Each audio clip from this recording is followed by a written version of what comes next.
So this is my 2002 Lexus LS430. Let me show you how many miles we've got on it. I just recently performed an oil change with that new Valvoline Restore and Protect.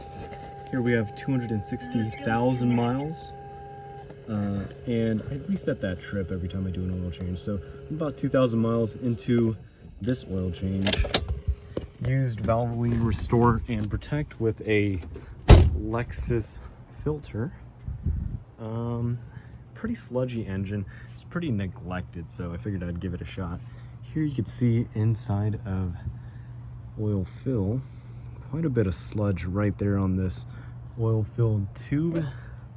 Let's go into the kind of camshaft area if we can. There you go. Pretty sludgy there, but there are some clean spots, so that's kind of nice to see. Hard to really say if it's done any cleaning, but when I do another oil change in about 2,000 miles, I guess we'll see. But yeah, I just figured I'd make a quick update on how this new oil's been performing. Yeah, that's actually what, there's the cam right there on the bottom right and the lifter, and it looks pretty clean, but I think I replaced this cam